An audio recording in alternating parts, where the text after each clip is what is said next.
Hello, Freedom Guy 55 here again. And yes, I am an atheist. And the rumors are true, that when I touch a crucifix or a Bible, it burns really badly. But don't worry, I've got some ointment for it. It's okay. It's good for the skin, too.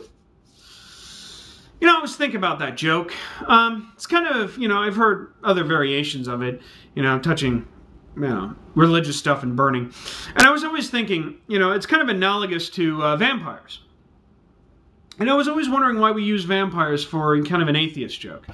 And I guess it's the only movie monster that we could ever use that could get an atheist joke. I mean, we couldn't use, like, say, the Wolfman. I mean, you couldn't do that. It just wouldn't work.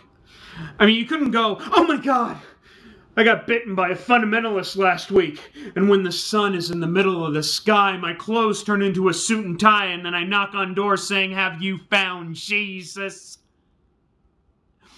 And then his friend sitting next to him going, oh my God, the same thing happened to me, but I grabbed a microphone and a Bible, I went to a college campus, and I told everybody they were going to hell. Oh my God.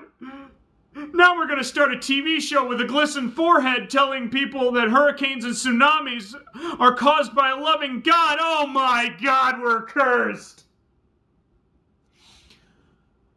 No. It just wouldn't work. No. And sorry for the Lon Chaney Jr. acting. Oh, if you don't know who Lon Chaney Jr. is, he's the guy who played the Wolfman in the old black and white films. Yeah. Anyway, I like seeing those old black and white horror films. They're pretty cool. But you just can't help yourself laugh at how the women are depicted in that. I mean, they scream all the time, they're hysterical all the time, and they just get overworked out of every single little thing that scares them. I mean, if I ever thought that females were like fundamentalists, I'd shoot myself. But that is a good analogy. I mean, especially thinking about, like, bickering couples. When you look at, like, creationist and evolution side. You know, the creationist side's like the female, and the evolution side's like the male. And the creationist side accuses the evolution side of a complicated plot that they didn't do, and then the evolution side is trying to explain that this complicated plot isn't real, isn't true. And then, of course, creationists are, just really ignoring it, and then, still kind of constantly reiterating the same complicated plot. And then it gets to a point where the evolution side just gets so mad that it overexerts itself. And then, of course, the creationist side just goes, oh my God, that you are just so arrogant. I can't believe how arrogant you really are. You are the king of right. And of course, the evolution side's like the male. We just get a headache because of how stupid the argument is. And then we wait for the make-up sex and fight another day. Okay, the make-up sex is pushing it, but you get what I'm saying. And then the creationists invent intelligent design. They reinvent the scientific theory, in quotes, of, well, wow, complicated, God.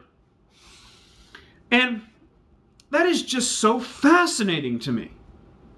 Not because it's true or anything, it's just so fascinating that people could be stupid enough to think that that's science. But they do.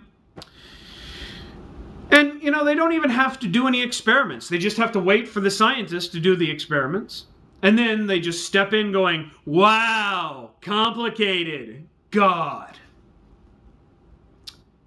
It's just so fascinating. But don't think I'm just pissing off, religious people, okay? I think that, you have to make fun of even your own self, atheists out there. I mean, if you can't make fun of yourself, who can, then why make fun of others? And, it's just like, I remember this, the Atheist Experience, and it's a cool show. I like it, but it gets a little over-obsessive at topics, but still, it's pretty cool. And the one thing that I find a really kind of big complaint about it is that why are most of the men bald? Why did it become the TV show of the bald guys? I mean, most of them are looking like they're in the live-action version, trying to play the live-action version of Mr. Clean. I mean, did they have to blend into the biker crowd in Austin or something? And it was sad when Aaron Ra came on. You know, here's a lion with a full head of hair in a den full of bald kittens. It's sad. By the way, doesn't Aaron Ra look like Fu Manchu and the guy who played Machete, Danny Trejo, had a baby? And that would be Aaron Ra? I think so. Anyway. And it's always kind of interesting because the atheist experience has at least one thing going good for it. They can at least have a Christopher Hitchens Appreciation Day. Ooh! Was that a little much? Yeah. I can just see it now, looking out my window going, wow, pitchforks and torches. Must have pissed off a lot of Christians. Wait a minute, those are atheists. Damn! But, of course, it's not hard to piss off an atheist these days. All you have to do is just become an anti-statist and then say free market's a good thing. Yes, I am a libertarian. And you know, I see the world a little differently. I see the world full of Keynesians who unintentionally help build a corporatized system and then blame it on a conspiracy of free marketers. Yeah, I know, it's the worst plot line known to man, but so is Avatar. Ooh. Damn, those pitchforks and torches are going up somewhere. Probably up my ass. But if you do that, please to the left, because I got an itch up there that I've been trying to get to. Okay? Well, anyway, back to vampires.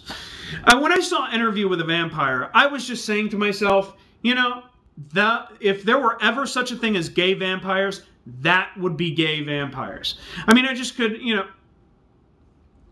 I just couldn't see anything else being any gayer. And then I saw the Twilight series. And boy, was I wrong. I mean, that movie series is so gay that even gay men are going, oh my God, that is so gay. I mean, you might fight me on this, but, you know, these vampires don't burn in the sunlight. They sparkle. Yeah, there's nothing gay about that. And, you know, I just couldn't see a guy watching this, okay? Unless you were depressed or religious, which is usually synonymous. Or you were gay yourself, because there's a lot of man flesh in it now, you know. Or you were trying to get laid by the emo chick. And let me tell you, girls, there are guys out there that are willing to open doors for you, willing to change their religion for you, willing to be a vegetarian for you, and willing to fight your stupid Greenpeace battles for you. I mean, for any kind of fight that you wind up having, there will always be a guy willing to hold your hand and tell you, I get laid after this, right? And you know what? Where would we be without guys like that? I don't know. Well, anyway, that's all I got. And I thank you for your time, and have a nice day.